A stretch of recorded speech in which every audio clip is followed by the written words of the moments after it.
So welcome to Venki's Academy. So today program on Mirozu about the Grama Sachivalaya, which is concerned for the past few days we have been explaining the Grama Sachivalaya. So for the past few days, so we have discussing the pattern, especially for general studies. Right now that we are going to today about the arithmetic concept, which is concerned to data interpretation part, which plays a vital role in these competitive exams right now. Last ఎగ్జామ్లో కూడా మనకి data interpretation పైన 3 to 4 questions ఇచ్చాడు. What is the meaning of data interpretation? ఈరోజు ప్రపంచం మొత్తం data interpretation చుట్టూ తిరుగుతుంది. సాఫ్ట్వేర్ ఇంజనీర్స్ కావచ్చు, లేదంటే గవర్నమెంట్ ఎంప్లాయీస్ కావచ్చు. టైం సేవింగ్ కాన్సెప్ట్ అనమాట ఇది. ఒకప్పట్లో ఏంటంటే మహాభారతంలో చదివేవాళ్ళం మనం, ఇప్పుడు అంత లేదు. మనం చూస్తూ ఉంటాం మామూలుగా స్పోర్ట్స్, గేమ్స్ ఇవన్నీ కళ్ళ ముందు కనిపిస్తుంది. డేటా అంటే ఏంటంటే కలెక్షన్ ఆఫ్ మ్యాటర్స్ అనమాట. ఇంటర్ప్రిటేషన్ అంటే రిప్రజెంటింగ్ అనమాట. అంటే ఉన్న డేటాని భారతంలాగా చదవకుండా వితిన్ ద ఫ్రాక్షన్ ఆఫ్ సెకండ్స్లో అనలైజ్ చేసి కళ్ళ ముందు మనం చూస్తుంటాం. మామూలుగా ఈ స్పోర్ట్స్ గేమ్స్ జరుగుతుంటాయి. ఫర్ ఎగ్జాంపుల్ ఫుట్బాల్ మ్యాచ్ లేదంటే క్రికెట్ జరుగుతుంటుంది అనమాట. కళ్ళ ముందే సెకండ్స్ ముందు డేటా డిజిటల్ బోర్డు పడుతుంటుంది అనమాట. సో డిజిటల్ కాన్సెప్ట్ అనమాట ఇవన్నీ. సెకండ్స్లో డేటాని గ్రాస్ చేయడం అనమాట. సో ఒకప్పట్లో అయితే గ్రూప్ 1కి కాన్సెప్ట్ 150 మార్క్స్ ఉండేది. సో లాస్ట్ ఈ కొత్త షెడ్యూల్ రాక వరకు అనమాట. గ్రూప్ 1లో 150 మార్క్స్కి ఒక పేపరే ఉండేది అనమాట. 150 కంప్లీట్గా డేటా ఇంటర్ప్రిటేషన్. బట్ ఇప్పుడు కోర్స్ క్యాట్ ఎగ్జామ్స్లో it plays a vital role అనమాట. బ్యాంక్ పిఓస్లో దాదాపు 36 మార్క్స్కి ఇస్తుంటాడు అనమాట. సో ఇప్పుడు మనకి ఈ గ్రామ సచివాలయం లేదా వార్డు సచివాలయంలో ఈ డేటా ఇంటర్ప్రిటేషన్ పాటు మ్యాక్సిమం ఖచ్చితంగా ఇస్తాడు. 3 to 4 marks minimum, 5 marks minimum ఇస్తుంటాడు జనరల్గా. లాస్ట్ సారి ఎందుకో ఓటర్ తగ్గించాడు. అటెస్సి దిస్ ఈసారి మనకి ఇచ్చే కాన్సెప్ట్లో 5 క్వశ్చన్స్ ఇవ్వచ్చు, మేబీ 8 క్వశ్చన్స్, 7 కూడా 2 కూడా ఇవ్వచ్చు అనమాట. డేటా అంటే collection of matters. Inter means representing అనమాట. సో చూపించడం అనమాట. కళ్ళ ముందు కనిపిస్తుంటాయి అంటే ఫిగర్స్ ఉంటాయి అనమాట. ఆ ఫిగర్స్ని బేస్ చేసుకుని మనము డేటాని ప్రిపేర్ చేసుకుంటూ ఉంటాం. నెక్స్ట్ ఈ డేటా ఇంటర్ప్రిటేషన్ మనం 4 పార్ట్స్గా డివైడ్ చేసుకోవచ్చు అనమాట. బేసిక్గా బార్ డయాగ్రామ్స్ అంటూ ఉంటాం. అంటే ఆ డయాగ్రామ్ ఎలా ఉంటుందంటే టేబుల్ లాగా ఉంటుందన్నమాట, బార్ లాగా ఉంటుందన్నమాట. ఇంకోటి వచ్చి పై డయాగ్రామ్ అంటే సర్కిల్ ఇస్తాడనమాట. సర్కిల్ బేసిస్ క్వశ్చన్స్ అడుగుతుంటాడు అనమాట. దాన్ని పై డయాగ్రామ్ అంటాం. అలాగే హిస్టోగ్రామ్ అనమాట, ఫ్రీక్వెన్సీ. నెక్స్ట్ ఫ్రీక్వెన్సీ పాలిగాన్ అనమాట, అంటే లైన్ డయాగ్రామ్స్ అంటుంటారు అనమాట. ఇట్లా 4 టైప్స్ ఆఫ్ ఫిగర్స్ మనకు ఉంటాయి. మనకి ఎగ్జామ్ పాయింట్ ఆఫ్ వ్యూలో జనరల్గా ఏంటంటే ట్యాబులేషన్ ఇస్తాడు, అదే ట్యాబులేషన్ పార్ట్, లేదంటే బార్ డయాగ్రామ్ ఇవ్వచ్చు, ట్యాబులేషన్ ఇవ్వచ్చు, లేదంటే పై డయాగ్రామ్ అనమాట. ఈ 3 ఇస్తాడు జనరల్గా. ఆ ఫ్రీక్వెన్సీ ఆఫ్ అవన్నీ జనరల్గా అంత డెప్త్గా వెళ్ళడు ఇక్కడ, బట్ మంచి కాన్సెప్ట్ అనమాట. అండ్ వన్ మోర్ థింగ్, ఈ డేటా ఇంటర్ప్రిటేషన్లోకి చాప్టర్లోకి వెళ్ళే ముందు ఫస్ట్ మనం బేసిక్స్ నేర్చుకోవాలి. మనకి అర్థమెటిక్గా 3 చాప్టర్స్ ఉన్నాయి. ఆ 3 చాప్టర్స్ ఇక్కడ మనకి ప్లే చేస్తాయన్నమాట. ఫస్ట్ ఏంటంటే ఫర్ ఎగ్జాంపుల్ 5 క్వశ్చన్స్ అడిగాడు అనుకోండి. ఆ 5 క్వశ్చన్స్లో ఒక 3 క్వశ్చన్స్ పర్సంటేజ్ సంబంధించి ఉంటాయన్నమాట. అంటే అర్థమెటిక్లో మనము 3 చాప్టర్స్ నేర్చుకోవాల్సింది చెప్పాను. ఆ 3 చాప్టర్స్ ఏంటంటే మనకి సో పర్సంటేజ్ చాప్టర్ ఒకటి,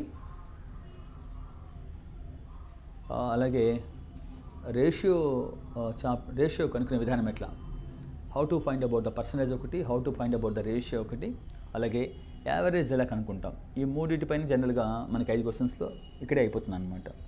సింపుల్, వెరీ సింపుల్, పెద్ద కష్టమేమి కాదు. డేటా ఇంటర్ప్రిటేషన్ని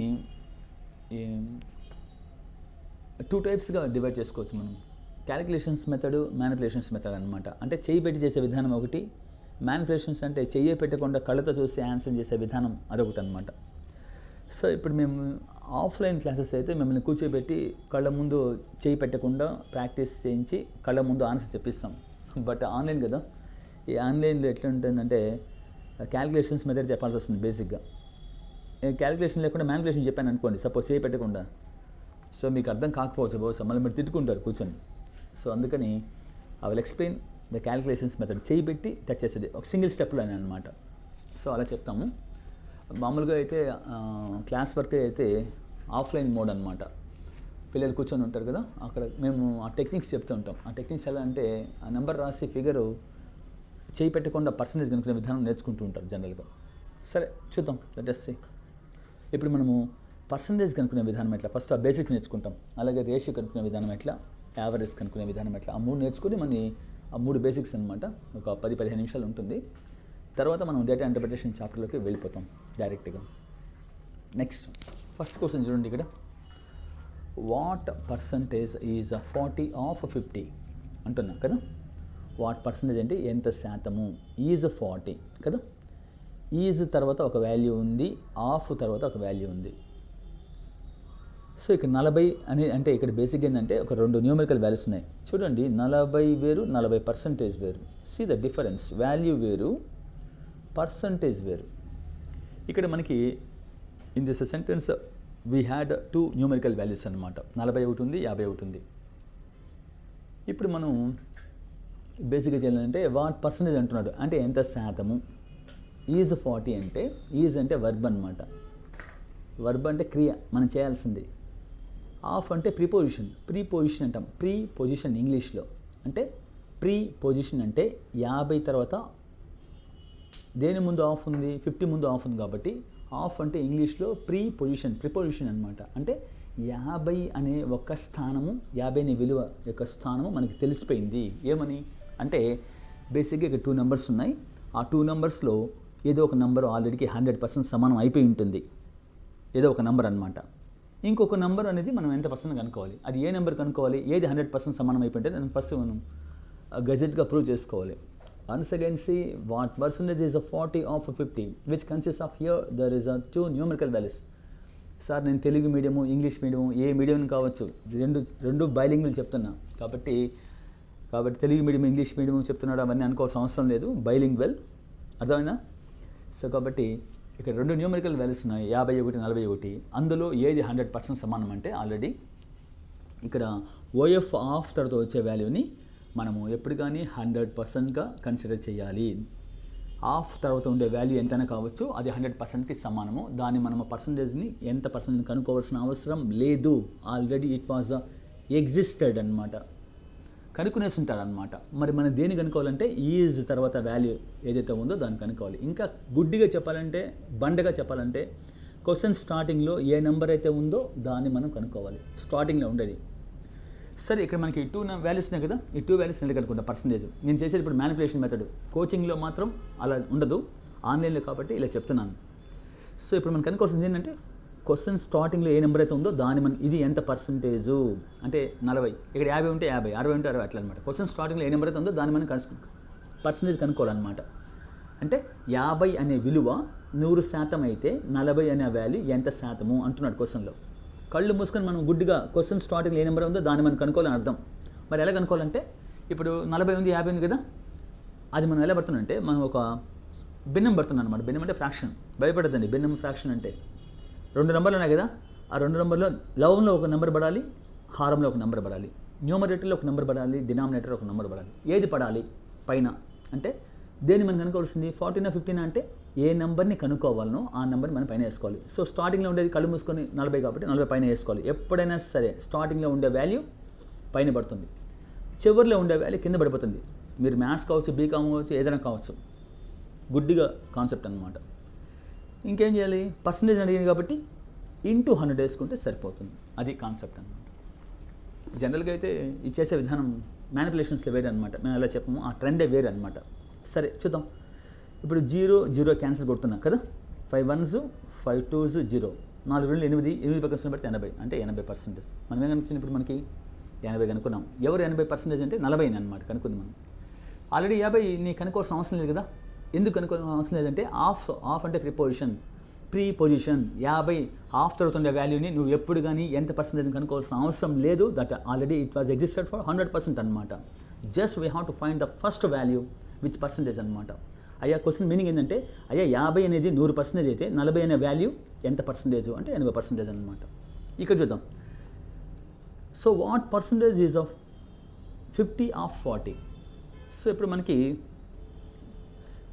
ఇప్పుడు స్టార్టింగ్లో ఏముంది 50 ఉంది అంటే 50 అనేది ఎంత పర్సెంటేజ్ అంటున్నాడు. దేంతో పోలిస్తే 40తో పోలిస్తే.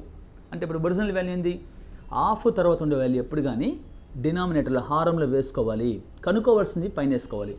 క్వశ్చన్ స్టార్టింగ్లో ఏ నెంబర్ అయితే ఉందో కళ్ళు మూసుకుని దాన్ని పైన వేసుకోవాలని చెప్పాను. అంతే, ఎప్పటికీ అంతే. చివరి ఇది పెద్దదిగా ఉంది సార్, ఇది చిన్నదిగా ఉంది సార్, ఇది చిన్నదిగా ఉంది, ఇది పెద్దదిగా ఉంది, పెద్దదిగా చిన్నదిగా నీకు సంబంధం లేదు. ఏ నెంబర్ స్టార్టింగ్లో అయితే ఉంటుందో అది పైన పడుతుంది. ఏముంది మనకి క్వశ్చన్ స్టార్టింగ్లో 50 ఉంది, ఈ తర్వాత ఉండేది పైన పడాలి, ఆఫ్ తర్వాత కింద పడాలి. ఆఫ్ అంటే ప్రీపొజిషన్, దీని స్థానం తెలుసు కాబట్టి. 40 చూడండి, ఇప్పుడు మీనింగ్ చూడండి. ఇక్కడ 40 అనే విలువ అయ్యా వాల్యూ వేరు, పర్సంటేజ్ వేరే అయ్యా. 40 అంటే వాల్యూ, అది 40% అంటే శాతం అది. సో అసలు యాక్చువల్గా బేసిక్గా పర్సంటేజ్ అంటే మీనింగ్ ఏం తెలుసా? పర్సంటేజ్ అంటే పర్సెంట్, సెంట్ అంటే 100 అండి యూకే లాంగ్వేజ్లో. పర్ అంటే ఎంత, ఏజ్ అంటే గెటింగ్ అనమాట. 100కి గాను ఎంత వచ్చింది అంటే ఎన్నో నెంబర్స్ ఉన్నాయి మనకి, there are so many numbers ఉన్నాయి. పర్హాప్స్ 100కి ఎంత వచ్చిందని చెప్పడాన్ని పర్సంటేజ్ అంటాం, అంతే. పర్సంటైల్ వేరు. మళ్ళీ చాలామందికి ఆ పర్సంటేజ్కి పర్సంటైల్కి డిఫరెన్స్ తెలీదు. పర్సంటైల్ చూడండి, సెంట్ అంటే 100, పర్ అంటే ఎంత, ఐల్ అంటే లాగింగ్ అనమాట. పర్సంటైల్ అంటే 100కి గాను ఎంత వెనుకబడింది అని చెప్పడాన్ని పర్సంటైల్ అంటాం. పర్సంటేజ్ అంటే 100కి ఎంత వచ్చిందని చెప్పడానికి percentage. That is the technical difference between percentage and percentile అనమాట. సరే, ఇక్కడ చూడండి second question. What percentage is of 50 of 40 అంటున్నా కదా. సో స్టార్టింగ్లో ఏమన్నా మనకి 50 ఉంది కాబట్టి 50 ఎక్కడ పడాలి? న్యూమరేటర్లో పడాలి, అంటే లవంగా టాప్లో వేసుకోవాలి. స్టార్టింగ్లో ఉండేది పైన, చివరిలో ఉండేది కింద, అంతే. గుడ్డిగా పైన 50 పడుతుంది, కింద 40. ఇంకేం వేసుకోవాలి మనము? పర్సంటేజ్ అంటున్నాడు కాబట్టి బై 100 కాదు, ఇదో ఇంటూ మధ్యలో వేసుకోవాలి. అది మధ్యలో అంటే కింద పైన సంబంధించింది కాదు, పైదానికి సంబంధించిందే, పైన వేసుకుంటాం అనమాట లెక్క. సో ఇక్కడ 0కి 0 గెట్స్ క్యాన్సిల్, 4 ఒకట్లు 4 2, 10ని క్యాన్సిల్ కొడితే 4 2 8, 2 ఉంది 5, 25 అనమాట. 25 5 ఎంత? 125, 25 5 125 అనమాట. అంటే 40 అనేది హాఫ్ తర్వాత ఉండేది మనకి ఎంతైనా కావచ్చు, అది 100% సమానం, అది ఫిక్స్ అనమాట బ్లైండ్గా. ఇప్పుడు 50 అనేది ఎంత పర్సెంట్ అడుగుతున్నాడు కాబట్టి మనం అనుకున్నాం. ఇప్పుడు 25 ఎంత? 125, సో 125% అనమాట. అలా ఇది కాన్సెప్ట్ అనమాట. మరొకసారి చూద్దాము క్వశ్చన్. ఇప్పుడు చూడండి, what percentage is 20 of 25? What percentage is 20 of 25? అలాగే వాట్ పర్సంటేజ్ ఈజ్ 25 ఆఫ్ 20 అని ఇచ్చాను. ఇక్కడ మనకి ఏ నెంబర్స్ ఉన్నాయి? 2 నెంబర్స్ ఉన్నాయి కదా. వాట్ పర్సన్ అంటున్నాడు, ఈజ్ 20 ఆఫ్. ఈజ్ అంటే క్రియ అండి, వర్బ్. క్రియ అంటే చేయాల్సింది, తెలుగులో ఉన్నది ఉన్నాడు అని కాదు. ఇక్కడ ఈజ్ అంటే క్రియ, వర్బ్, యాక్సిలరీ వర్బ్ అంటాం ఇంగ్లీష్లో. వర్బ్ అంటే క్రియ, చేయాల్సింది. కాబట్టి దేని చేయాలి? ఈజ్ తర్వాత ఏ నెంబర్ ఉంది? 20. 20ని చేయాలి. ఏం చేయాలి? నువ్వు కనుక్కోవాలి పర్సంటేజ్ ఎంత అనేసి. ఈ 2 వాల్యూస్ అనమాట. కాబట్టి నేను ఒక భిన్నం వేస్తున్నా, పైన లవము, కింద హారం. పైన ఏది పడుతుంది? దేని కనుక్కోవచ్చు మనము? 20 25 అంటే స్టార్టింగ్లో ఉండే నెంబర్ పైన వేసుకోవాలి, కళ్ళు మూసుకొని, అంతే. ఆఫ్టర్ ఉండేది ఎప్పుడు కానీ హారంలో, చివరిలో ఉండేది కింద పడుతుంది, ఫస్ట్లో ఉండేది సెంటెన్స్ స్టార్టింగ్లో ఉంటే పైన పడుతుంది, అంతే. గుడ్డి గుర్తు, ఇంటూ 100 అనమాట. 25 ఒకట్లు పెద్ద మనసుతో, లేదా 5తో కొట్టుకోవచ్చు, 2తో కొట్టుకోవచ్చు, 1తో కూడా కొట్టుకోవచ్చు. 25 ఒకట్లు 25 4లు అనమాట. 24 ఎంత? 80 వచ్చింది, అంటే 80%. దీని అర్థమైంది. ఆఫ్టర్ ఉండేది మనకి 25 కదా, అది కనుకోవాల్సిన అవసరం లేదు కదా, అది 100% అనమాట. అయ్యా 25 ఈక్వల్ టు 100% అయితే 20 అనేది ఎంత పర్సెంటేజ్ అంటే మనం కనుక్కున్నప్పుడు 80% అనమాట కదా. అలాగే what percentage is 25 of 20? So ఇక్కడ మనకి 2 న్యూమరికల్ వాల్యూస్ ఉన్నాయి. వాట్ పర్సంటేజ్ 25 అనేది ఎంత శాతము, దేంతో పోలిస్తే? 20తో పోలిస్తే. కాబట్టి మనకి చెప్పా కదా, ఒకే కాన్సెప్ట్ అనమాట. పైన ఒక నెంబరు, కింద నువ్వు చేయాల్సింది పైన ఒక నెంబర్ వేసుకోవాలా, కింద ఒక నెంబర్ వేసుకోవాలి, ఇంటూ 100 వేసుకోవాలా. పర్సంటేజ్ అంటే ఎప్పుడు కానీ పైన దేన్ని వేసుకుంటావు, దేని అయితే కనుక్కోవాలి. ఇంకా కూడా చెప్పాలంటే గుడ్డిగా సెంటెన్స్ స్టార్టింగ్లో ఏ నెంబర్ ఉంటుందో అది ఎత్తుకొని కళ్ళ ముందు వేసేసుకోవచ్చు, చివరిలో ఉండేదాన్ని కింద వేసుకుంటాం, అంతే. గుడ్డిగా చెప్పాలంటే బండోళ్ళు కూడా దీన్ని ఈజీగా కొట్టచ్చు, మార్క్స్ ఫ్రీగా వచ్చే మార్క్స్ అది. దీన్ని వదులుకుంటే ఇంకా వాళ్ళంతా అన్లెక్కి ఫెయిల్ అనమాట. అటు నువ్వు maths, non maths, science, BCom కాదు ఓరియంటేషన్, డేటా అనాలిసిస్ పార్ట్ అనమాట. అంటే డేటాని అనలైజ్ చేసే క్యాపబిలిటీ ప్రతి ఒక్కరు దేవుడు ఇచ్చుంటాడు. నేను మ్యాథ్స్, నాన్ మ్యాథ్స్ మనం 10th తర్వాత మనం డివైడ్ అయిపోతాం కాబట్టి ఈజీ కాన్సెప్ట్ ఇది. కళ్ళు మూసుకొని ఒక స్టెప్ వేసి క్యాన్సిల్ కొట్టచ్చు. టేబుల్స్ వచ్చిందండి 20 లోపల ఎక్కాలు వచ్చి ఉండాలి. 20 ఎక్కాలు లోపల వస్తే కొద్దిగా ఫాస్ట్గా వస్తుంది అనమాట. సరే, వాట్ పర్సంటేజ్ 25 అంటే 25 ఎక్కడ వేసుకుంటాం? పైన వేసుకుంటాం, స్టార్టింగ్లో ఉంది కాబట్టి. ఈ తర్వాత ఉండేది పైన వేసుకోవాలా, ఆఫ్ తర్వాత ఉండేది కింద వేసుకుంటాం. 20 ఇంటూ 100, అది ఎంత నెంబర్ ఉన్నా సరే ఇక్కడ. సో 21 25 25 5 ఎంత? 25 5 అంటే 125. కాబట్టి 125%. ఇది ఒక కాన్సెప్ట్ అనమాట. ఇదే కాన్సెప్ట్ కొద్దిగా మారుస్తాను, అదే పర్సంటేజ్లోనే బేసిక్స్ అనమాట. ఎట్లా అంటే వాట్ పర్సంటేజ్ ఈజ్ 20 ఇంక్రీజ్, కొద్దిగా క్వశ్చన్ మారుస్తున్నా, సేమ్ క్వశ్చన్ పై క్వశ్చన్ అనమాట. ఇంక్రీజ్డ్ ఆర్ డిక్రీజ్డ్, తెలుగులో ఎక్స్ప్లెయిన్ చేస్తాను. ఆఫ్ 25 అంటున్నా. దీని మీనింగ్ ఏంటంటే ఇక్కడ మనకి ఎంత శాతం అంటున్నాడు, బాగానే ఉంది. దీనిది 20 అనే విలువ. అయ్యా 20 నెంబర్ వేరు, 20% వేరు. నేను చెప్పేది సింబల్ వేస్తే పర్సంటేజ్, సింబల్ అయిపోతే వాల్యూ. వాట్ పర్సంటేజ్ ఇస్ 20 అంటే 20 అనే విలువ ఉంది కదా, ఈ విలువ అనేది ఇంక్రీజ్డ్ ఆర్ డిక్రీజ్డ్ అంటున్నాడు. అంటే అర్థమైంది, ఈ 20 అనేది పెరిగిందా లేదా తగ్గిందా, దేంతో పోలిస్తే 25తో పోలిస్తే. చాలామంది డౌట్, సార్ 25 ఉంది ఇక్కడ, 20 అనేది 20తో పోలిస్తే తగ్గింది కదా సార్, 5 తగ్గింది సార్ అని చెప్తారు. అయ్యా చెప్పేది వాల్యూ పరంగా కాదు, పర్సంటేజ్ రూపంలో చెప్పాలా. 20 అనేది తక్కువే 20తో పోలిస్తే. అది క్వశ్చన్ ఏమంటున్నాడు మనకి, what percentage is 20 increased or decreased of 25 అంటే దాని మీనింగ్ ఏంటంటే, అయ్యా 25తో పోలిస్తే 20 అనేది తగ్గిందా పెరిగిందా. వాల్యూ పరంగా అయితే పర్సంటేజ్ ఇక్కడ వాట్ పర్సంటేజ్ చెప్పాం కదా, ఈ పర్సంటేజ్ లేకుండా ఉంటే 20తో పోలిస్తే 5 తగ్గిందని చెప్తారు. అది అలా అడగడు క్వశ్చన్, 5 తగ్గిందా 2 తగ్గిందా 3 తగ్గిందా వాల్యూ పరంగా అడగడు, పర్సంటేజ్ చెప్పరు కదా, పర్సంటేజ్ రూపంలో అడుగుతాడు అనమాట. 25తో అంటే ఆఫ్ తర్వాత మనకేముంది 25 కదా ఉంది, అంటే 25 = 100% అయితే 20 అనే వాల్యూ ఎంత పర్సెంట్ అని మనం కనుక్కుంటాం కదా. సో ఇక్కడ ఏంటంటే ఎప్పుడైతే మనకి ఇంక్రీజ్డ్ డిక్రీజ్డ్ అనే క్వశ్చన్లో ఇచ్చాడో మామూలు కాన్సెప్ట్ చేసేస్తాం. చేసిన తర్వాత ఆ వచ్చే ఆన్సర్ ఉంది కదా, ఆ వచ్చిన ఆన్సర్ని మళ్ళీ మనము 100తో పోల్చి చెప్పాలా. సరే అవన్నీ ఎందుకులే, ఇప్పుడు చూద్దాం, ప్రాబ్లం చేద్దాం. ప్రాబ్లం చేసాం మనం, ఆన్సర్ వచ్చింది మనకి, ఒక 90 వచ్చింది అనుకుంటాం ఆన్సర్. అప్పుడు ఏం చెప్పాలి, ఆన్సర్ 90 అని చెప్పకూడదు. ఇంతకుముందు మనకి ఎంత వచ్చిందని చెప్పేసాం కదా ఆన్సర్, ఇక్కడ 80 వచ్చింది కాబట్టి 80% చెప్పాం. ఇక్కడ ఎంత వచ్చింది మనకి ఆన్సర్ 125 వచ్చింది కాబట్టి 125 అని చెప్పాం. కానీ ఇక్కడ వేరు క్వశ్చన్, ఎంత పర్సంటేజ్ అడగట్లా వాడు, ఎంత పర్సంటేజ్ పెరిగిందా తగ్గిందా అంటే క్వశ్చన్ ఒకటే, ఆన్సర్ క్వశ్చన్ ఒకటే అంటే కొద్దిగా టెక్నికల్గా క్వశ్చన్ని మార్చాడు అనమాట. ఈ క్వశ్చన్ ఇక్కడ మార్చాడు, ఆన్సర్ కూడా మారిపోతున్నాను అనమాట. ఎందుకు మార్చాడు ఇక్కడ, పెరిగిందా తగ్గిందా అంటే అర్థమైంది వాల్యూ పరంగా కాదు, ఇక్కడ పర్సంటేజ్ పరంగా తగ్గిందా పెరిగిందా అని చెప్పాలి ఇక్కడ మనం. అప్పుడు చూద్దాం, ఇక్కడ ఏముంది మనకి గుర్తు యాజ్ యూజువల్గా అంతే. పైన ఏం పడుతుంది, ఈ తర్వాత 20 కదా, పైన 20 వేస్తాం, ఆఫ్ తర్వాత 20 కాబట్టి లాస్ట్లో కింద వేసుకుంటాం, ఇంటూ 100 సేమే అక్కడ లాగానే. 21 24 కదా, 24 అంతా మనకి 80. ఇక్కడ మనకి ఇంక్రీజ్డ్ డిక్రీజ్ అని చెప్పకుండా ఉంటే 80 ఆన్సర్. కానీ చెప్పండి మనకి ఇంక్రీజ్డ్ ఆర్ డిక్రీజ్డ్ అంటే అర్థమైంది పెరిగిందా తగ్గిందా అంటే మీనింగ్ ఏంటంటే, ఈ వచ్చిన ఆన్సరు ఎంతైతే వచ్చిన ఆన్సరు 100 కన్నా పెరిగిందా 100 కన్నా తగ్గిందా అని మనం చెప్పాలి ఆన్సర్ అనమాట.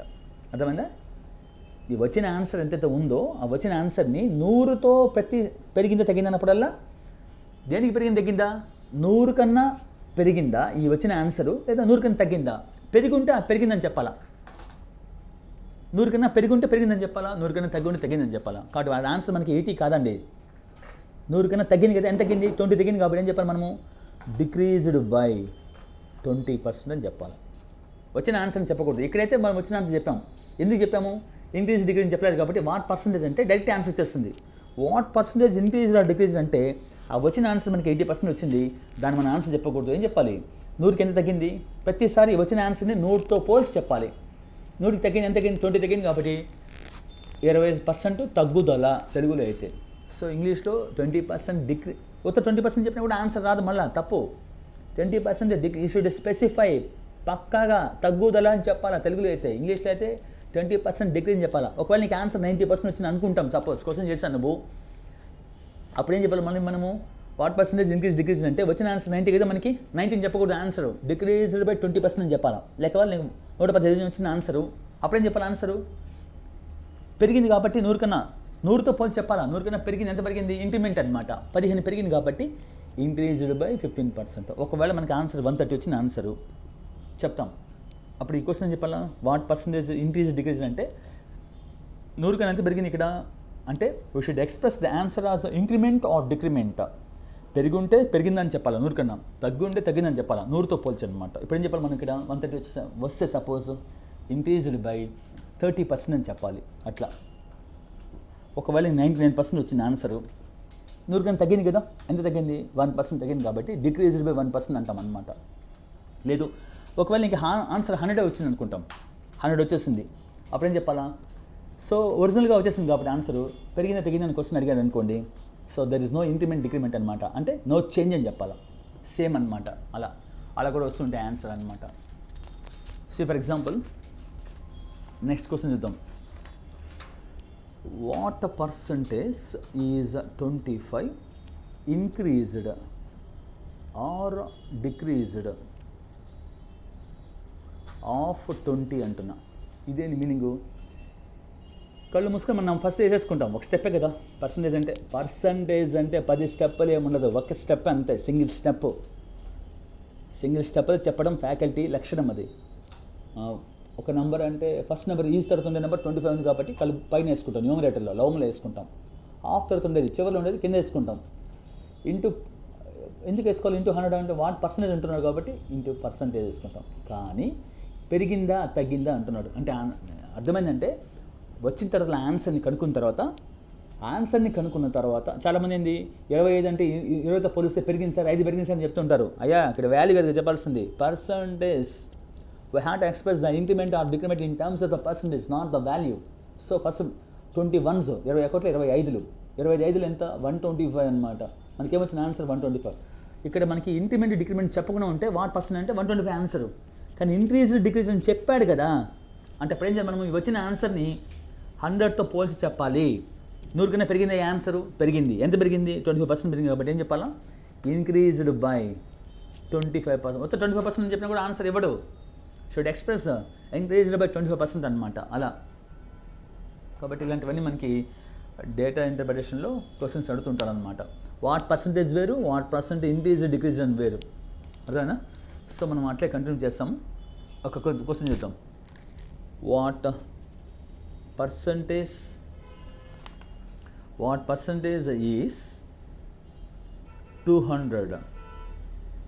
What percentage is 200 increased or decreased of 250 అంటున్నా. What percentage is 200 increased or decreased of 250? నేను 2 న్యూమరికల్ వాల్యూస్ ఉన్నాయి కదా. ఏంది అంటున్నాడు? ఆఫ్టర్ ఇంకా తెలుగులో క్వశ్చన్ ఎక్స్ప్లెయిన్ చేయాలంటే చివరిలో ఉండేది ఏంది? ఆఫ్టర్ అవుతుంది కాబట్టి ఇది 100% మనం. అయ్యా 250 అనే విలువ వేరు, పర్సంటేజ్ వేరు.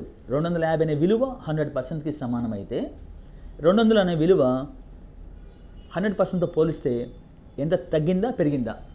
250తో పోలిస్తే వాల్యూ తక్కువ ఉంది కాబట్టి పర్సెంటేజ్ కూడా తగ్గు ఉంటుంది అనమాట. ఆన్సర్ డిక్రిమెంట్లో రావాలి. ఒకవేళ ఈ వాల్యూ దీనికన్నా ఎక్కువ ఉంది అనుకో 250 కన్నా, అప్పుడు మనకు ఆన్సర్ ఏమొస్తుంది? ఇంక్రిమెంట్ అని వస్తుంది అనమాట. సరే చూద్దాం. ఇప్పుడు మనకేంది? ఒక ఫ్రాక్షన్ భిన్నంలో పడాలా, పైన ఒక వాల్యూ పడాలా, కింద ఒక వాల్యూ పడాలా. ఏది పడుతుంది పైన? క్వశ్చన్ స్టార్టింగ్ ఏముంది? ఈ తర్వాత వాల్యూ ఉంది 200 ఉంది కాబట్టి కళ్ళు మూసుకున్నది. ప్రతిసారి క్వశ్చన్ స్టార్టింగ్లో ఉండే నెంబర్ పైన పడుతుంది, లాస్ట్లో ఉండే నెంబర్ కింద పడుతుంది, అంతే. ఆఫ్ తర్వాత కింద పడుతుంది. సో పైన 200, కింద 250. ఏం చేయాలి మనము? పర్సంటేజ్ అంటున్నారు కాబట్టి ఇంటూ 100 ఎందుకు వేసుకోవాలంటే క్వశ్చన్లో పర్సంటేజ్ అని చెప్పాడు కాబట్టి, లేదంటే వేయాల్సిన అవసరం లేదు. 0కి 0 క్యాన్సిల్. 25తో కూడా కొట్టచ్చండి. 5 5లు 5 20లు మళ్ళీ 10 స్టెప్పులు వేయకూడదు. ఇదేమి సినిమాలో నాగార్జున వేసే స్టెప్ ఏం కాదు. 21లు 24లు అట్లా. 24లు ఎంత? 80 వచ్చిన ఆన్సర్ కదా. కానీ ఏమడిగాడు మనకి? ఇంక్రిమెంట్ డిక్రిమెంట్ అని చెప్పకుండా ఉంటే ఆన్సర్ 80నే అండి.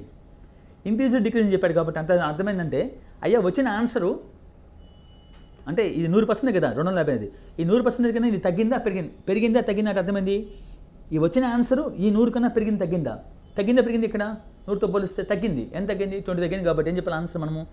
డిక్రీజ్డ్ బై 20% అనమాట. ఇట్లా ఇది జనరల్గా పర్సంటేజ్ చేసుకునే విధానం. ఇక బేసిక్గా మనం పర్సంటేజ్ చెప్పలేక వెళ్ళిపోవచ్చు అనమాట. పర్సంటేజ్ కనుక్కునే విధానం ఎట్లా, అది ఇంకొక కాన్సెప్ట్ అనమాట. అలాగే రేషియో కనుక్కునే విధానం ఎట్లా, పర్సంటేజ్ పైన ఆ బేసిక్ పేరు రేషియో.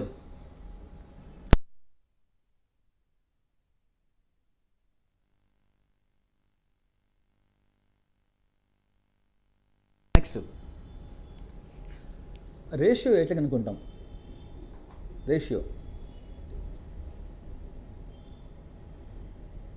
రేషియో కనుక విధానం అంటే చాలా నిష్పత్తి అంటుంటారు కదా జనరల్గా.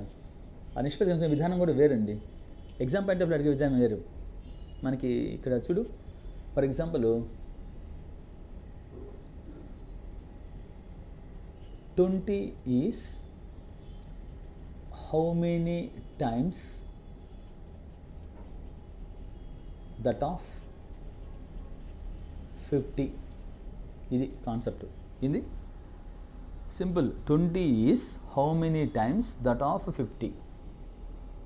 పర్సంటేజ్ కనుక్కున్నాం, ఎలా కనుక్కున్నాం మనము, అలాగే రేషియో కూడా కనుక్కుంటాం. రేషియో అంటే అర్థమైంది, నిష్పత్తి. ఇప్పుడు 1:4 అని చెప్పాను అనుకో, అది 1/4 అనమాట. A:B అంటే A/B, అంతేకాని B/A ఏం కాదు కదా. ఇక్కడ ఏమొస్తుంది మనకి, నిష్పత్తి అంటే హౌ మెనీ టైమ్స్ నిష్పత్తి అంటే, నిష్పత్తి కూడా ఇదే. ఇలా ఇది హారిజాంటల్ రాసుకోవచ్చు, వర్టికల్ రాసుకోవచ్చు, మన ఇష్టం. కానీ ఇక్కడ క్వశ్చన్లో ఏమడిగాడు, ఎప్పుడు మనం ఇలా రాస్తాం, A:2 ఇలా ఎప్పుడు రాస్తాం ఆన్సరు, A/Bగా ఎప్పుడు రాస్తాం అంటే, చూడండి చాలామంది డిఫరెన్స్ తెలియదు ఇక్కడ రేషియో పైన, నిష్పత్తి కలిసిన విధానంలో. క్వశ్చన్లో మనకి వాట్ రేషియో అని కనుక అడుగుంటే, ఇది క్వశ్చన్లో మనకి వాట్ రేషియో అని అడుగుంటే ఇదో ఇలా చెప్పాలా, హారిజాంటల్గా చెప్పాలా, అడ్డంగా చెప్పాలా.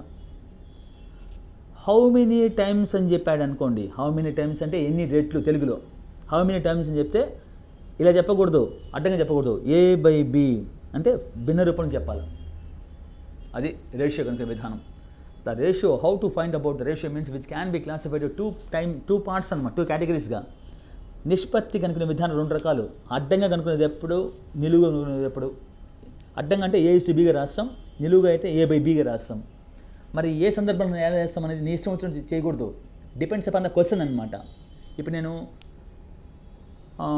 For example 20 find the ratio 20 and 15 చెప్పాను అనుకోండి. రేషియో అంటున్నా, ఇక్కడ హౌ మెనీ టైమ్స్ అంటున్నా. హౌ మెనీ టైమ్స్ అంటే నిలువుకి అనమాట, A/Bగా రాసుకోవాలి. వాట్ రేషియో అంటే, సో ఇప్పుడు మంచిడు ఫైండ్ ద రేషియో 20 and 50 అంటున్నాడు. రేషియో చెప్పాడు కాబట్టి అడ్డంగా అనమాట, 20:50, 0 క్యాన్సిల్, 2:5 అనమాట. మరి హౌ మెనీ టైమ్స్ చెప్పా కదా, అది ఎట్లా వేసుకోవాలా, సేమ్ పర్సంటేజ్ లాగానే, కాకపోతే ఇక్కడ రేషియో కాబట్టి ఇంటూ 100 రాదు, అంతే, ఇంకేం లేదు. ఎలా వస్తుంది ఇక్కడ, స్టార్టింగ్లో ఏముంది 20, పైన 20 పడిపోతుంది అనమాట. క్వశ్చన్లో స్టార్టింగ్లో ఉండే నెంబరు కళ్ళు మూసుకొని పైన వేసుకోవచ్చు, ఎట్టి పరిస్థితులు అయినా సరే. లాస్ట్లో ఉండే నెంబర్ ఎంత 50 కదా, అంతే, 0 క్యాన్సిల్. ఏమొస్తుంది మనకి 2/5 వచ్చింది కదా. దీన్ని 2/5 మనం అట్లే పెట్టకూడదు, అర్థమైందా. హౌ మెనీ టైమ్స్ అని చెప్పంటే అర్థమైంది, అయ్యా 20 అనేది ఎన్ని రెట్లు, దేంతో పోలిస్తే 50తో పోలిస్తే. ఈ 2/5 మళ్ళీ ఏం చేయాలి, మనము సింప్లిఫై చేయాలి. ఈ 2 5తో పోతుందా, పోదు, చుక్కు పెడతాం, డెసిమల్ ఎంత అవుతుంది, 20 అవుతుంది అనమాట. 5 1 5 4 ఎంత ఆన్సర్ అంటే 4 కాదు, 0.4 అని చెప్పచ్చు, 0.4 అని చెప్పచ్చు, మీ ఇష్టం, అర్థమైనా. అలా మరొకసారి చూడండి, 50 is how many times that of 40 అంటున్నా కదా. హౌ మెనీ టైమ్స్ అంటే రెట్లు అంటే రేషియో, పర్సంటేజ్ అడగల నేను ఇక్కడ. సో పర్సంటేజ్ రేషియో సేమ్ పైన కింద వాల్యూ ఇస్తాం, కాకపోతే అక్కడ పర్సంటేజ్ అయితే ఇంటూ 100 వేస్తాం, ఇక్కడ ఇంటూ 100 ఏమి, అంతే. క్వశ్చన్ స్టార్టింగ్లో ఏముంది 50 కదా, సో న్యూమరేటర్ లామ్లో 50 పడుతుంది, ఆఫ్ తర్వాత 40 ఇంటూ పర్సంటేజ్ అయితే ఇంటూ 100 వేసేవాళ్ళం. ఇక్కడ పర్సంటేజ్ అడిగాడా, లేదు, కాబట్టి ఇక్కడ ఏం వెయ్యం, అంతే, అట్లే వదిలేసేవాళ్ళు. A/B, ఒక వ్యాల్యూ పైన ఒక వ్యాల్యూ కింద, ఇంటూ 100 అవన్నీ ఏం పడవు. ఇక్కడ 0 క్యాన్సిల్ చేశాను, ఎంత నీకు 5/4, అట్లే పెట్టకూడదు ఆన్సరు. ఒకవేళ ఆప్షన్లో 5/4 అట్లే ఉండుంటే అట్లే పెట్టేసే ఆన్సరు. అలా అడగడు, ఎందుకంటే హౌ మెనీ టైమ్స్ అని చెప్పి రెట్లు అడిగాడు కాబట్టి 5ని మనము సింప్లిఫై చేయాలి. దేంతో, 4తో. 4 1 4 పోతల్లా, 4 1 4, ఇంకెంత మనకి 5ని చాలామంది చెవులు వేసుకొని భాగిస్తుంటారు, 5 వేసుకుని ఇట్లా చెవులు వేసుకొని భాగిస్తుంటారు కొద్దిమంది మహానుభావులు. 5/4 అంటే ఏం చేస్తారు, 4 చెవులు వేసుకుంటారు, 5 ఇక్కడ వేసుకొని 4 1 4 ఇట్లా భలే ఉంటుంది అనమాట వాళ్ళకి. అలా వేస్తే ఉద్యోగాలు రావు, ఉండేది ఊడిపోతుంది. నెక్స్ట్, సో 5/4 అంటే 4 1 4, ఇంకా రిమైనింగ్ ఎంత ఉంది మనకి, 1 ఉంది. 1 అంటే చుక్క పెడతాం, చుక్క పెడితే ఎప్పుడు ఏమొస్తుంది, 1 అంటే 10 గది అవుతుంది, 4 2 8, ఇంకా 2 ఉంది కాబట్టి 2 అంటే 20 గది లెక్క, 4 5 అనమాట. ఎంత ఆన్సర్ అంటే 1.25. అంటే అక్కడ మీనింగ్ ఏంటంటే 40 అనేది ఒక పార్ట్ అయితే 50 అనేది 1.25 టైమ్స్ అనమాట. అది మీనింగ్. పర్సంటేజ్ అయితే 40 అనేది 100% అయితే 120% అనమాట. అది మీనింగ్ చెప్తున్నా ఫర్ ఎగ్జాంపుల్. అలా ఉంటుంది. ఇది రేషియో అండి. ఇది జస్ట్ బేసిక్స్ మాత్రమే, డెప్త్గా వెళ్ళటం లేదు. మనకి ఎంత అవసరం అది చెప్పుకుంటాను. ఎందుకంటే ఆన్లైన్లో మీ మొహం నాకు తెలియదు, మా మొహం సరిగా మీకు ఐడియా ఉండకపోదు బహుశా. కాబట్టి జస్ట్ పిన్ పాయింట్ అంతే. రేపు ఎగ్జామ్లో వెళ్ళి కూర్చొని 2 మినిట్స్లో రేపు ఎగ్జామ్లో వెళ్ళి కూర్చొని 2 మినిట్స్లో 4 క్వశ్చన్స్ 5 క్వశ్చన్స్ ఇస్తాడు, చేసేయాలి అంతే. దానికి బేసిక్స్ అవన్నీ ఏం అవసరం లేదు, ఇదే బేసిక్స్ అనమాట. సో నెక్స్ట్ యావరేజ్ అంటున్నాం కదా. యావరేజ్ ఫర్ ఎగ్జాంపుల్, యావరేజ్ అంటే యావరేజ్కి మనం చిన్నప్పుడు నేర్చుకుని ఉంటాం. Some of the quantities by number of quantities అనమాట. రాసుల మొత్తము బై రాసుల సంఖ్య, నంబర్లు వేస్తారు. ఫర్ ఎగ్జాంపుల్ కొన్ని నంబర్లు ఉన్నాయి, 50, 20, 10, 40, 34, 24 అంటాడు. యావరేజ్ ఎంత అంటాడు. సో అది యాడ్ చేసుకొని మనము యావరేజ్కి ఫార్ములా ఏంటంటే some of the quantities by number of quantities. రాసుల మొత్తము బై రాసుల సంఖ్య. రాసుల మొత్తం సంఖ్య అంటే రాసుల మొత్తం అంటే ఉంటారు రేపు ఎగ్జామ్లో కూర్చొని 50, 20, 10 ఇట్లా వేసుకొని బండోళ్ళు ఉంటారు కొద్దిమంది. దయచేసి అలా చేద్దండి. పెద్ద వన్స్ వేసుకొని యాడ్ చేసుకోండి. చిల్లర పక్కన పెట్టేసుకోండి. 4, 6 చిల్లర ఉంటారా పక్కన పెట్టేసుకోండి. 50 పెద్ద మనసు చేయండి. 50, 70, 80, 80 ఒక 30 చిల్లర తీసుకోవద్దండి. చిల్లర మళ్ళీ ఏరుకోవచ్చు. 50 ఒక 20, 70, 80, 80 ఒక 30, 110, 110 ఒక 20, 130, 130 ఒక 4, 4, 8, 138. సో సమ్ ఎంత 138 బై నెంబర్ ఆఫ్ క్వాంటిటీస్ అంటే 1, 2, 3, 4, 5 ఉంది కాబట్టి 5తో 5 కొట్టమంటే 5 ఒకట్లా 5 అని కొట్టిన తర్వాత జంప్ అవుతారు అనమాట. సో కొట్టాల్సిన అవసరం అయితే కదా. సో ఇవన్నీ కూడా వేసుకోవడం అవసరం. సమ్ చేస్తాం 138, 1, 2, 3, 4, 5 ఉంది కాబట్టి 5తో డైరెక్ట్గా కొట్టేస్తాం. 5 2 10 అంతేనా. 3 ఉంది, 3 అంటే 30 ఉంది కదా. 5 7 35. ఇంకైతే 3 ఉంది, 3 అంటే 3 5తో పోదు కాబట్టి చుక్క పెడతాను. అప్పుడు 3 ఏమవుతుంది 30 అవుతుంది అనమాట. 5తో క్యాన్సిల్ కొడితే 5 6 30. So 27.6 average. ఇది చిన్నప్పుడు మీరు నేర్చుకుంటే పెద్ద కష్టమే కాదు. రాసుల మొత్తం బై రాసుల సంఖ్య ఇలా. ఇది ఒక మెథడ్ యావరేజ్ కనుక్కోడానికి. అలాగే ఫర్ ఎగ్జాంపుల్ చూడండి 10, 20, 30, 40, 50 ఉంది. దీనికి యావరేజ్ ఎంత అని చెప్పామనుకోండి. యావరేజ్ కనుక్కునేది 2 టైప్స్ ఉన్నాయి, 2 రకాలు. Sum of the quantities by number of quantities ఒక method. First number plus last number by 2 చేసి కనుక్కునే ఇంకొక మెథడ్ అనమాట. ఫస్ట్ నెంబర్ ఎంత ఇక్కడ 10 కదా. లాస్ట్ నెంబర్ ఎంత. యావరేజ్కి ఇంకో ఫార్ములా అండి. ఇది మనం చిన్నప్పుడు నేర్చుకుని ఉంటాం. First number plus last number by 2. First number ఎంత 10, లాస్ట్ నెంబర్ ఎంత 50. 10 + 50 60 బై 1 2 3 4 5 కాదు by 2 formula. First number plus last number by 2 2 1 2 30. ఇది యావరేజ్. నువ్వు some of the quantities number of quantities చేసినా అదే ఆన్సర్ వస్తుంది. చూడు 50 1 40 90, 90 1 30 120, 140 150. 150 బై 2 వేయకూడదు మామూలు మెథడ్లో. 1 2 3 4 5 కాబట్టి 5 వేస్తున్నా. 5 1 5 30 సరిపోయిన యావరేజ్. మరి ఈ ఫార్ములా అప్లై చేస్తామా, ఈ ఫార్ములా అప్లై చేస్తామంటే కండిషన్స్ అప్లై, షరతులు వర్తిస్తాయి. ఈ కామన్ డిఫరెన్స్ ఎంత ఉంది 10 ఉంది. ఇక్కడ 10 10 10. ఫస్ట్ నుంచి లాస్ట్ వరకు కామన్ డిఫరెన్స్ ఎంత. ఈ డిఫరెన్స్ 4 ఉందనుకో, లాస్ట్ వరకు 4 4 4 ఉండాలి. 10 ఉంటే 10 10 10 ఉండాలి. అంటే if the common difference is the same, అప్పుడు మనకి యావరేజ్కి ఫార్ములా ఏంటంటే first number plus last number by 2. Simple అంతే. 2 అంతే. షరతులు వర్తిస్తాయండి, కండిషన్స్ అప్లై. ఈ మెథడ్ వేరు, ఈ మెథడ్ వేరు. ఇప్పుడు ఇక్కడ చూడండి, ఈ తేడా ఎంత 30 ఉంది 50కి 20కి. ఈ తేడా 10 ఉంది. తేడా 30 10 ఉంది తేడా. సో మారిపోయిన డిఫరెన్స్. కాబట్టి దీనిలో పోయిన ఫస్ట్ నెంబర్ లాస్ట్ నెంబర్ వేస్తాను సార్ అంటే వర్కౌట్ కాదు అది. అదేనా. ఇది జనరల్ మెథడ్, ఇది short cut method. Conditions apply if the common difference is the same for all the numbers అనమాట. హౌఎవర్ ద నెంబర్స్ ఫస్ట్ నుంచి సెకండ్ నెంబర్కి డిఫరెన్స్ ఎంతైతే ఉందో లాస్ట్ వరకు అదే సేమ్ డిఫరెన్స్ ఉంటే అప్పుడు యావరేజ్ మనకి first number plus last number by 2 simply చేయొచ్చు అనమాట. అది యావరేజ్ కనుక్కునే విధానం. ఇప్పుడు మనము డేటా ఇంటర్ప్రిటేషన్లోకి వెళ్తాము. ఎక్స్ప్లెనేషన్లో ఏంటంటే డేటా ఇంటర్ప్రిటేషన్లో ప్రపంచం మొత్తం ఈరోజు నడుస్తుంది. మనం అంటూ ఉంటాం కదా, సాఫ్ట్వేర్ ఇంజనీర్స్ 3 లక్షలు 10 లక్షలు సంపాదిస్తున్నాడు అమెరికాకి పోయి. ఆయన చేసేది ఏం లేదు. ఇక్కడ ఇద్దరులేసి పోయి డ్యూటీలో కూర్చుంటే ఆయన చేసేది ఫస్ట్ సిస్టమ్ ఓపెన్ చేయాలి. సిస్టమ్ ఓపెన్ చేసి ఇప్పుడు ఫర్ ఎగ్జాంపుల్ సోనీలో పనిచేస్తున్నాడు, సోనీ సైడ్లో పనిచేస్తున్నాడు అనుకుంటే, జపాన్లో ఉన్నాడు సాఫ్ట్వేర్ ఇంజనీర్ అయినా. ఒక 5 లక్షలు శాలరీ తీసుకుంటాను అనుకుంటాం. అని చేసే పని ఏంది, ఫస్ట్ సిస్టమ్ ఓపెన్ చేసి డేటా ఫస్ట్ నిన్న క్లోజ్ ఎంత, ఈరోజు ఓపెనింగ్ ఎంత, టార్గెట్ ఎంత, సేల్స్ ఎంత చేయాలి, టార్గెట్ ఎంత ఉంది, నెక్స్ట్ బ్యాలెన్స్ ఎంత, ఇవన్నీ ఫిగర్లో చేసి చూపించాలన్నమాట. అది సాఫ్ట్వేర్ ఇంజనీర్స్ అంటే. మీరు ఏదో అనుకుంటారేమో, సాఫ్ట్వేర్ ఇంజనీర్స్ అంటే చేసే పని ఇదే ప్రాజెక్ట్ అనమాట. డిజిటల్ సిస్టమ్ అనమాట మొత్తం అంతా. కాకపోతే మనం స్లోగా చేస్తాం, వాళ్ళు ఫాస్ట్ చేస్తారు అంతే, సిస్టమ్స్ కాబట్టి. త్రూ అవుట్ వరల్డ్ నెట్వర్కింగ్ అనమాట. మనం చూస్తుంటాం కదా ఈరోజు రన్నింగ్ స్పోర్ట్స్, క్రికెట్ చూస్తూ ఉంటాం. కళ్ళ ముందు మనకి డిజిటల్ సిస్టమ్ బోర్డు పడిపోతుంటాయి. కళ్ళు తెరిచి కళ్ళు మూసే లోపలికి ఆ నెంబర్స్ అన్నీ మొత్తం పడిపోతుంటాయి విత్ ఇన్ స్పాన్ ఆఫ్ సెకండ్స్లో అనమాట. అంటే data, that is called data అంటాం, డిజిటల్ సిస్టమ్ అనమాట.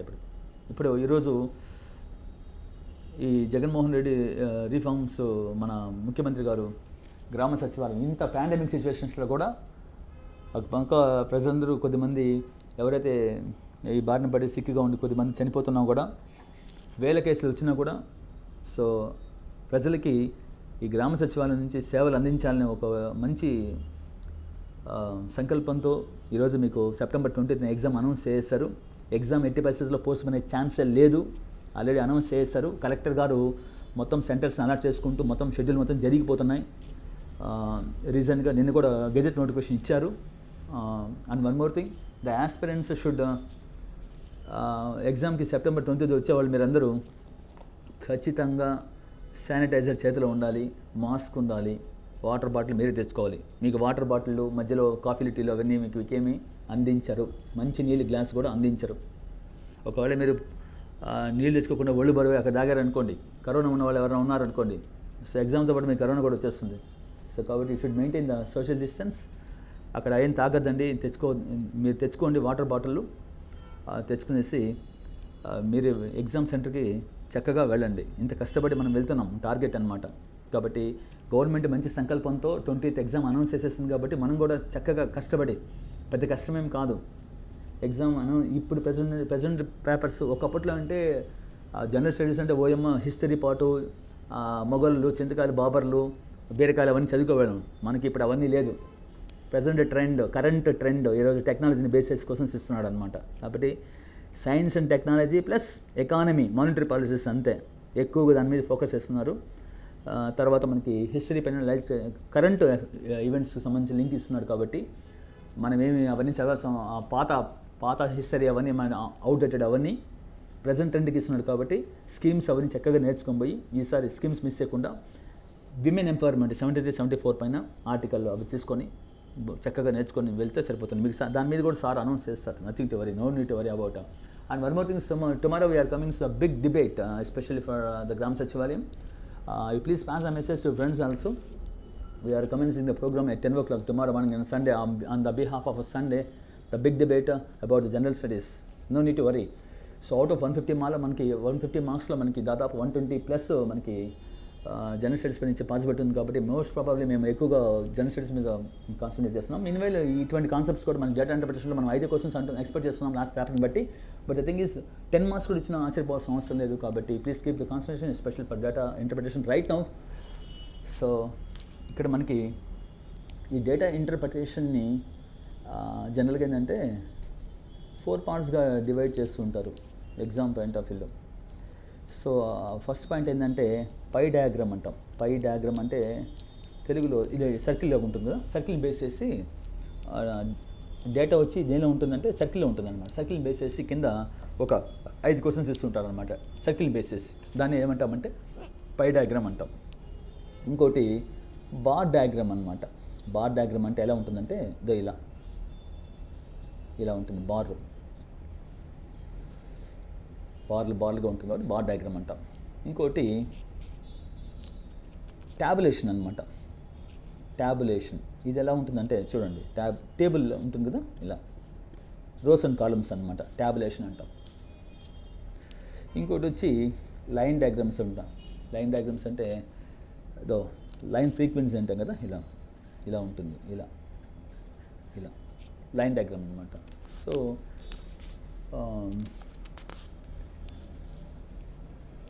హిస్టోగ్రామ్స్ అంటారు, రకరకాలుగా అంటుంటారు.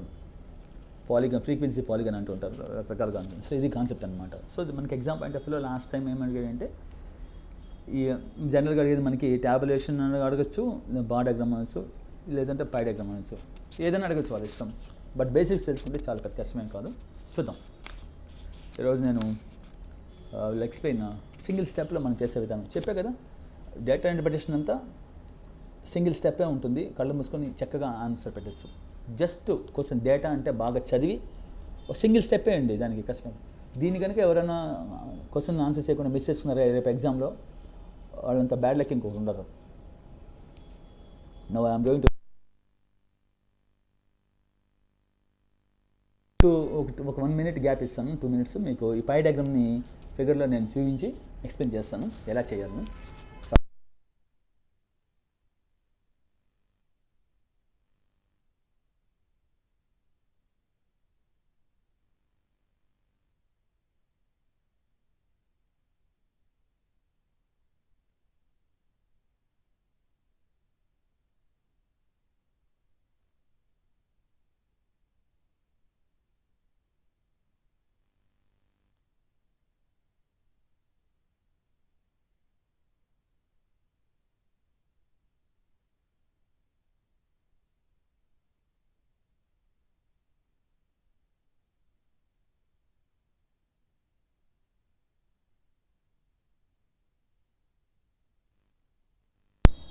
Let's see here about the pie diagram.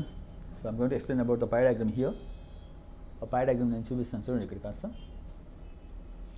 ఎప్పుడు కానీ పై డయాగ్రామ్లో ఆవేశంగా వెళ్ళి ప్రాబ్లమ్స్ చేస్తుంటారు చాలామంది ఆస్పిరెంట్స్. ఎప్పుడైనా గుర్తుపెట్టుకోండి, డేటా ఇంటర్ప్రిటేషన్లోకి వెళ్ళే ముందు ఫస్ట్ ఆ పైన ఇన్స్ట్రక్షన్ ఇచ్చింటాడు, అది చదివి లోపలికి వెళ్ళాలి. సినిమాకి వెళ్ళినప్పుడు మనం టికెట్ తీసుకుని వెళ్తాం. అలా డేటా ఇంటర్ప్రిటేషన్లో కూడా మనం ఫస్ట్ ఆ పైన ఇన్స్ట్రక్షన్స్ చదివి ఫిగర్లో చూసి మళ్ళీ క్వశ్చన్లోకి వెళ్ళాలి. ఫస్ట్ పైన ఇన్స్ట్రక్షన్స్ చూడాలి. అసలు ఈ డేటా అనేది ఈ పై డయాగ్రామ్ అనేది, ఈ డయాగ్రామ్ అనేది దేని గురించి చెప్తుంది, దీనిలో ఏముంది కంటెంట్ అనేది ఫస్ట్ మనం తెలిసిపోయిన తర్వాత డయాగ్రామ్ చూసి మనం క్వశ్చన్స్ని చేసుకుంటూ పోతాం. ఇది కంటెంట్ అన్నమాట. సో చూద్దాం. లేదా సీదా ఇన్స్ట్రక్షన్ చూడండి ఇక్కడ. The pie diagram here. ఇక్కడ చూడండి ఇన్స్ట్రక్షన్ ఇచ్చిన. The pie diagram provided below gives, అంటే ఇక్కడ ఏదైతే సర్కిల్ ఇచ్చినామో అది the distribution of land in a village. అంటే ల్యాండ్ ఉంది, మొత్తం ల్యాండ్ అంటే సర్కిల్లో ఉండే మొత్తం ఖాళీ స్థలం వచ్చి ల్యాండ్ అనమాట. దాన్ని ఏం చేశారు, డిస్ట్రిబ్యూషన్ చేశారు, అంటే పంచారనమాట. దేనికి అండర్ వేరియస్ ఫుడ్ క్రాప్స్. అంటే ఫుడ్ అంటే ఆహార ధాన్యం, క్రాప్స్ అంటే పంటలు అనమాట, ఆహార పంటకు సంబంధించింది. రకరకాల పంటలు ఉన్నాయి, దానికి డిస్ట్రిబ్యూట్ చేశారనమాట ల్యాండ్ని.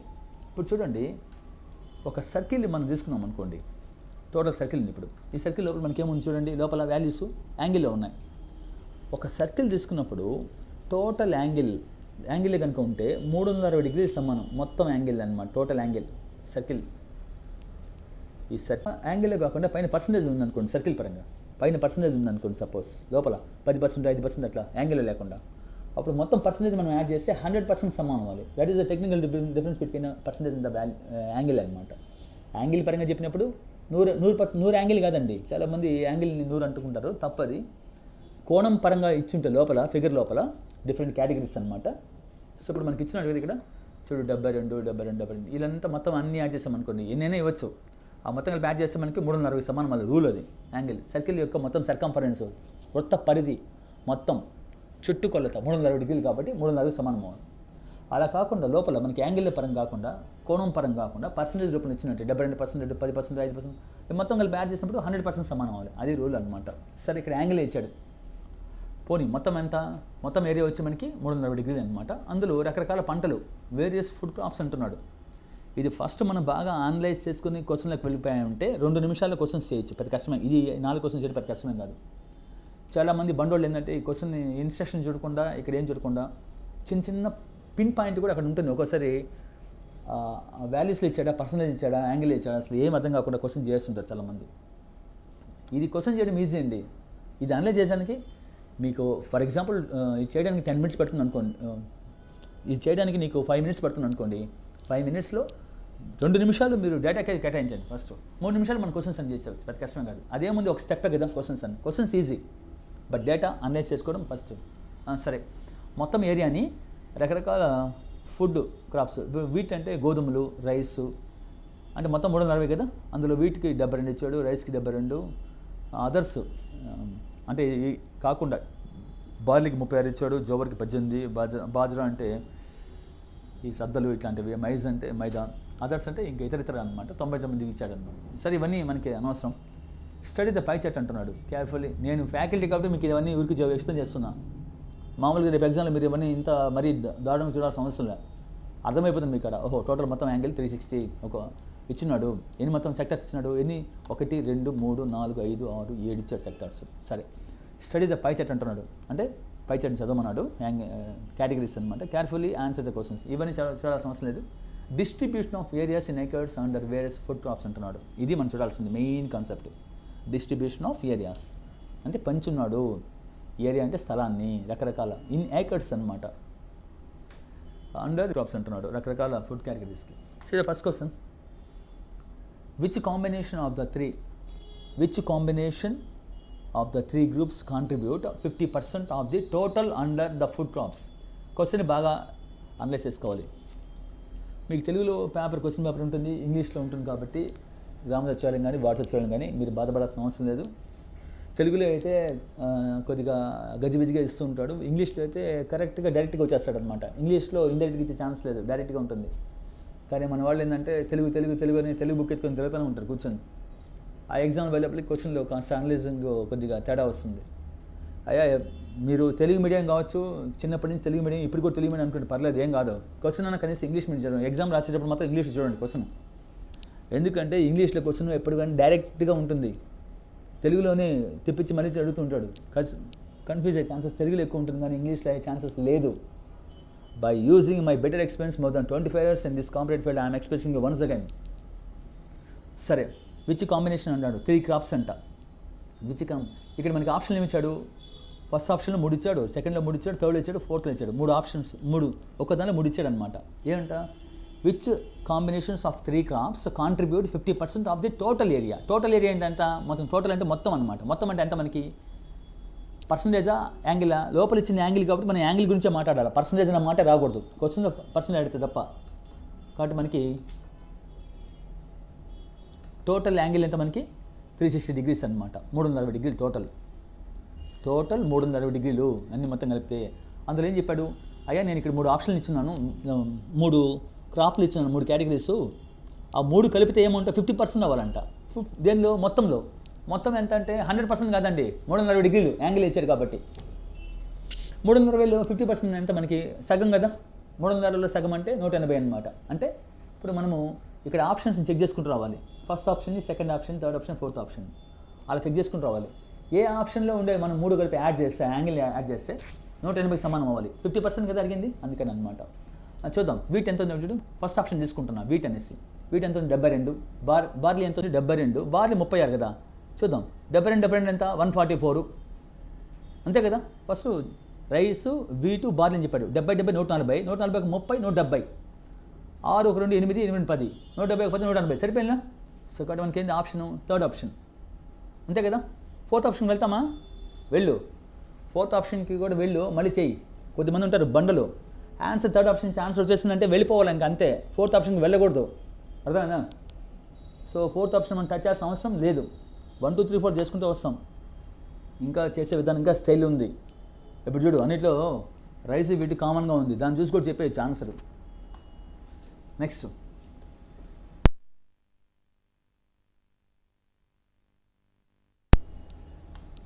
this is the question number second one. Second question చూడండి. If the total area under jowar was 1.5 acres అన్నాడు. అండర్ జోవర్ అంటే జొన్న కదా. యాక్చువల్ జోవర్లో ఎంత ఉంది ఇక్కడ, డిగ్రీల పరంగా 18 ఉంది కదా. ఇఫ్ అంటే ఏంది, కండిషన్ అనమాట. కండిషన్ ఇఫ్ అంటే ఒకవేళ, అయినట్లయితే అనమాట. If the total area under jowar was అంటే అర్థమైంది. జోవర్లో మనకి ఇక్కడ ఎంత ఉంది, యాంగిల్, ఇక్కడ యాంగిల్ పరంగా ఇచ్చినాడు. అయ్యా జోవర్లో ఇక్కడ ఎంత ఉందో ఈ యాంగిల్ ఎంత పరంగా సమానం అంట, 1.5 million. మిలియన్ అంటే ఎంత అంటే 1 మిలియన్ అంటే 10 lakhs అనమాట. సరే 1.5 millions అంటున్నాడు కదా. సరే లక్షల్లో మనం సున్నాలు అవన్నీ పెట్టుకున్నామంటే సున్నా పడిపోద్దు మనకు కూడా. మిలియన్స్ లాగా పెట్టి ప్రాబ్లం చేయి. అర్థమైనా? జోవర్ అంటే ఎంత కదా, జోవర్లో ఉండే విలువ ఇక్కడ ఫిగర్లో యాంగిల్ ఎంత ఉంది మనకి 18 ఉంది కాబట్టి 18 degrees equal to 1.5. Simple step. Second question చూడండి. If the total area under jowar అని చెప్పాడు. జోవర్లో మనకి 18 degrees ఉందన్నమాట ఫిగర్లో. సో జోవర్లో ఇక్కడ 18 degrees కాబట్టి 18 degrees ఈక్వల్ టు వాజ్ అంటే ఈజ్ అనమాట. ఈజ్ అన్న ఈక్వల్ టు అన్న ఒకటే. ఈజ్ అంటే ఈక్వల్ టు అనమాట. కాబట్టి ఏంది ఇక్కడ 18 degrees ఈక్వల్ టు 1.5 millions అనమాట. అట్లే మిలియన్స్లో పెట్టుకో, నువ్వు సున్నాలోకి లక్షలకి దయచేసి మార్చొద్దు, టైం వేస్ట్ అనవసరంగా. క్వశ్చన్ ఏమంటే ఇప్పుడు then what was the area అంటున్నాడు. ఏరియా అంటే అర్థమైంది అంటే అండర్ రైస్ అంట. What was the area under rice. Rice అంటే ఎక్కడుంది మనకి రైస్? ఇక్కడ 72 కదా, అంతే కదా. 72 degrees ఎంత అని అడిగాడు కదా. జోవర్లో ఉండేది మనకి, జోవర్లో ఉండేది ఇది జోవర్ అండి. జోవర్లో 18 degrees ఉంది మనకి ఫిగర్ పరంగా. అది వాల్యూ పరంగా ఇచ్చాడు 1.5. సో 18 degrees ఈక్వల్ టు 1.5 అయితే రైస్ అడిగాడు కదా. రైస్లో ఎంత ఉంది మనకి ఇక్కడ 72 ఉంది కాబట్టి 72 degrees ఎంత అని కనుక్కోవాలి కదా. షార్ట్ కట్ ఏంటో చూడండి. షార్ట్ కట్ అంటూ ఉంటారు కదా. షార్ట్ కట్ అంటే ఏం లేదు ఇక్కడ. ఈ 18ని ఏ నెంబర్తో మల్టిప్లై చేస్తే మనకు 42 వస్తుంది. 18ని ఏ నెంబర్తో మల్టిప్లై చేస్తే 72 వస్తుంది. టేబుల్స్ రావాలి, ఎక్కాలు వచ్చి ఉండాలి. 18 ఎక్కడ వచ్చింటే చెప్పగలుగుతాను షార్ట్ కట్. 18ని ఏ నెంబర్తో మల్టిప్లై చేసి 72 వస్తుంది చెప్పండి. 18 ఒకటి 18 కాదు, 18 36 కాదు, 13 14 72 ఇంటూ 4 కదా. 14 72 కదా. అప్పుడు సింపుల్గా ఏంటంటే నువ్వు ఇంటూ 4 చేయి. ఇక్కడ 4 చేస్తే 5, 4 చేస్తే 4, 5 చేస్తే 5 అట్లా అనమాట. 1.5 ఇంటూ 4 1.4 కదా. లైక్ ఆన్సర్ వస్తుంది. 1.4 అంటే 1 4 4లో అర్ధ 2 అనమాట. ఎంత వస్తుంది? 15 4 60 అంటే 15 అనుకో పర్లేదు. 15 4 60 అంటే 60 కదా వస్తుంది. చుక్కను కాబట్టి చిన్న కొట్టేస్తాం. ఎంత ఆన్సర్? 6 అనమాట. లేదు నాకు ఈ షార్ట్ కట్ వద్దు సార్, నాకు బండ మీద చెప్పండి అంటే చెప్తాను. ఎట్లా? 18 degrees ఈక్వల్ టు 1.5 వాడు ఇచ్చాడు. ఇది జోవర్ ఈక్వల్ టు 1.5 అంటే 18 జోవర్లో మనకి ఫిగర్లో 18 degrees ఉంది కాబట్టి 18 degrees ఈక్వల్ టు 1.5. అయితే ఏమని అడిగాడు? రైస్ ఎంత అని అడిగాడు. రైస్ అంటే ఎన్ని డిగ్రీలు ఉంది మనకి ఫిగర్లో? రైస్ పరంగా ఎంత చూడు అక్కడ 72 ఉంది కాబట్టి 72 degrees వాల్యూ ఎంత కదా. సరే ఇప్పుడు మనం ఏం చేస్తాము? పైన ఒక వాల్యూ వేసుకోవాలి, కింద ఒక వాల్యూ వేసుకోవాలి. దేన్ని మనం కనుక్కోవాలి? ఇక్కడ 18 degrees 1.5 millions 72 degrees. దేన్ని మనం పైన వేసుకోవాలా, దేని కింద వేసుకోవాలా అనేది చాలామందికి ఇప్పుడు కొద్దిమందికి బేసిక్స్ లేని వాళ్ళు కొద్దిగా సఫర్ అవుతూ ఉంటారు. దయచేసి వినండి. కనుక్కోవాల్సి మనం 72నా 18నా? 18 ఎంత నుంచి చేస్తున్నాడు కనుక్కోవాల్సి మనం 72 కదా. సో కాబట్టి ఏదైతే కనుక్కోవాలో మనం పైన వేసుకుంటాం. ఎక్కడ? న్యూమరేటర్లో. దేన్నైతే కనుక్కోవాలనో అది పైన వేసుకోవాలి. ఎప్పుడు కానీ న్యూమరేటర్లో వేసుకోవాలి, లవంలో వేసుకోవాలి. దేన్నైతే కనుక్కోవాలనో అప్పుడు పైన వేసుకుంటా 72 వేసుకుంటున్నా. ఎందుకు వేసుకోవాలి? కనుక్కోవాల్సినది కాబట్టి. డిటర్మినేషన్ అంటారు. పైన ఒకటి కింద ఒకటి వేసుకుని తెలిస్తే చాలు, డేటా ఇంటర్ప్రిటేషన్ వచ్చేస్తుంది నీకు, అంతే కామ్. ఆ కింద ఏం వేసుకోవాలి? ఇప్పుడు 2 వాల్యూస్ ఉన్నాయి. ఇక్కడ 18 ఉంది, 1.5 ఉంది. 18 వేసుకోవాలి, 1.5 వేసుకోవాలి. గుర్తుపెట్టుకోండి, ఒక భిన్నంలో లవం ఉంటుంది, హారం ఉంటుంది. అంటే న్యూమరేటర్ ఉంటుంది, డినామినేటర్ ఉంటుంది. ఈ లవము ఏ జాతిలో ఉంటుందో హారం కూడా అదే జాతిలో ఉండాలి. రూల్ అది. న్యూమరేటర్ ఇక్కడ 72 కదా. 72 దేనిలో ఉంది? డిగ్రీలో ఉంది. పైన డిగ్రీలో ఉంది కాబట్టి కింద కూడా డిగ్రీలోనే ఉండాలి. ఎత్తుకొని ఏదంటే అది వేసేకూడదు. ఇది రూపీస్లో ఉంటే రూపీస్లో ఉండాలి, వాల్యూలో ఉంటే వాల్యూని అట్లా అనమాట. 72 degrees బై ఇది వేసుకోవాలని చాలామంది డౌట్. ఇష్టం వచ్చిన వేసుకుంటారు చాలామంది. అఫ్కోర్స్ మ్యాథమెటిక్స్ ఉన్న వాళ్ళు అలా చేయరు. కొద్దిగా నాన్ మ్యాథ్స్ వాళ్ళు కొద్దిగా తడబడుతుంటారు. కాన్సెప్ట్ చెప్తాను. కాబట్టి పైన డిగ్రీలు కాబట్టి కింద కూడా డిగ్రీలు అంటే ఏంది? 18 degrees కదా. ఇది వాల్యూ కదా. అది డిగ్రీలో ఉంటే డిగ్రీలో ఉండాలి, వాల్యూలో ఉంటే వాల్యూ ఉండాలి. సెంట్ వచ్చినప్పుడు కింద 18. నెక్స్ట్ ఇంటూ ఏమేయాలి? మనకి అలవాట్ల పొరపాటు 100 వేస్తుంటాం కూర్చొని. 100 వేస్తే చేయకూడదా? వేయకూడదు. ఎందుకు వేయకూడదు? పర్సంటేజ్ అని అడిగాడు. క్వశ్చన్ ఎక్కడ చూడు, ఎక్కడ అడిగాడు? వాట్ వాజ్ ద ఏరియా అని అడిగాడు, అంతే. పర్సంటేజ్ అని అడిగాడు, నీకు అడగలేదు. ఏరియా ఆఫ్ రైస్ అనమాట. రైస్ని అడుగున్నాడు ఇక్కడ. ఇచ్చింది మనకి జోవర్ది. జోవర్ 18 degrees ఉంది ఫిగర్లో. 18 ఈక్వల్ టు 1.5 అయితే రైస్ 72 degrees. 72 degrees ఎంత? కాబట్టి ఇక్కడ ఏం వేసుకుంటాం మనము? 100 కాదండి, ఈ యాలీ వేసుకోవాలి. ఇక్కడ ఎంత ఉంటే అది వేసుకోవాలి. 1.5. 18 ఒకట్లు పెద్ద మనసుతో, 18 4లు. ఆయా ఎక్కాలు నేర్చుకుంటేనే ఉద్యోగం వస్తుంది. 20 టేబుల్స్ నేర్చుకోండి. 18 4లు కదా. ఇప్పుడు 1.5 ఇంటూ 4 కదా, 1.5 అంటే 14 60 అంటే డెసిమల్ ఉంది కాబట్టి చుక్క పెడితే 6 అనమాట. లేదు సింపుల్గా చెప్పా కదా, 18 ఈక్వల్ టు 1.5 మిలియన్స్ అయితే 70 డిగ్రీలు ఎంత, 18 ఏ నెంబర్తో మల్టిప్లై చేస్తే వస్తుందంటే 14 కాబట్టి 1.5 ఇంటూ 4 అనమాట. 6 సింపుల్. బంధం మెథడ్ చేసుకుంటే ఇలా చేసుకోవచ్చు, టెక్నిక్ అంటే ఇలా చేసుకోవచ్చు అంతే. ఏ నెంబర్తో మల్టిప్లై చేస్తాం మనం జస్ట్ కంపారిజన్ అంతే. నెక్స్ట్ క్వశ్చన్ నెంబర్ 3 చూడండి. Question number 3 if the production of wheat is 6 times of barley అంటే అర్థమైంది. ఇఫ్ అంటే మళ్ళీ కండిషన్ అనమాట. క్వశ్చన్కి మారుతుంటుంది కండిషన్ వాడేది, అర్థమైందా?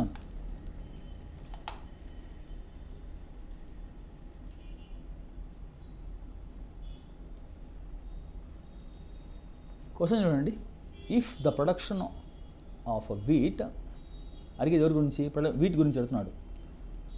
ఒకవేళ ఇఫ్ అంటే కండిషన్ అయ్యా, ఒకవేళ అయినట్లయితే అనమాట. చాలామందికి సార్ ఈ 1.5 బిలియన్స్ వాల్యూ ఇచ్చాడు ఇక్కడ, అక్కడెక్కడికి పైన ఎక్కడ కనబట్టలేదు వాల్యూస్ అని కొంతమంది బాధపడుతుంటారు మానసికంగా. అయ్యా మనకి క్వశ్చన్లో ఇచ్చిన ఓన్లీ యాంగిల్ పరంగా ఇచ్చినాడు అంతే. క్వశ్చన్కి మారుస్తుంటాడు వాల్యూస్ అనమాట, అదేనా? కాబట్టి ఇది ఒకవేళ అయినట్లయితే అన్నప్పుడు అది ఇమాజినరీ అనమాట. ఎక్కడ మనకి వాల్యూ కనపడలేదని బాధపడద్దు, వాల్యూ ఇచ్చిన రోజు ఇస్తాడు. ఆ మెథడ్స్ కూడా ఉన్నాయి, చూద్దాం. If the production of wheat is 6 times that of barley అంటే అర్థమైంది. అంటే వీట్ అనేది, గోధుమలు అనేది 6 అయితే, if the production of wheat is 6 times, times అంటే రిటర్న్ అనమాట, 6 అయితే దేనికి? That of barley. బార్లీతో పోలిస్తే బార్లీ ఎంతైతే ఉందో దానికి 6 అంట. సపోజ్ బార్లీ 1 ఉందనుకో వాల్యూ అనుకుంటాం, అప్పుడు 6 అంటే అర్థమైంది, ఆ 1ని 6తో మల్టిప్లై చేస్తాం, 6 వస్తుంది ఇక్కడ. సపోజ్ బార్లీ 2 వాల్యూ 2 అనుకుంటాం, ఆ 2 నుంచి మనము 6 times కదా, ఇది 2ని ఇంటూ 6 చేస్తే 12 వస్తుంది అనమాట. అట్లా అంటే బార్లీ ఎంతైతే ఉందో దాన్ని మనము ఇంటూ 6 చేస్తే మనకి ఏమొస్తుంది? వీట్ వస్తుంది అనమాట వాల్యూ. అలా ఇప్పుడు చూడండి, if the production of wheat is 6 times that of barley అని చెప్పాడు కదా. ఫిగర్లోకి పోతాం ఇప్పుడు. మనకి ఇక్కడ క్వశ్చన్లో మనకి వాల్యూ ఏమీ లేదు కదా. ఫస్ట్ బార్లీకి పోతాం. 6 times ఎవరే ఉండేది? బార్లీనా వీటా? గోధుమలు 6 times ఉండాలి. దేంతో పోలిస్తే? బార్లీతో పోలిస్తే. బార్లీ ఎంత చూడు ఫిగర్లో, ఎక్కడ ఉంది బార్లీ? ఇక్కడ ఉంది. బార్లీ వాల్యూ ఎంత ఉంది? 36 ఉంది, 36 డిగ్రీలు. 36ని ఏం చేయాలి మనం ఇప్పుడు? 6 times అని చెప్పాడు ఎవరు? 36ని ఇక్కడ ఉండే 36ని మనము 36ని 6తో మల్టిప్లై చేస్తే మనకి ఏమొస్తున్నప్పుడు? వీట్ వాల్యూ వస్తుంది, గోధుమలు. ఈ క్వశ్చన్కి మాత్రమే అయ్యో. సో కాబట్టి 36 బార్లీ ఉండేది ఇక్కడ. 36 6 అంటే ఎంత అంటే 36 × 6 అనమాట కదా. సో ఎంత వస్తుంది మనకి? 216 వస్తుంది. 36 × 6 అంటే 36 180, 6 36, 180 36 అంటే 216 వస్తుంది అనమాట. ఏంటది?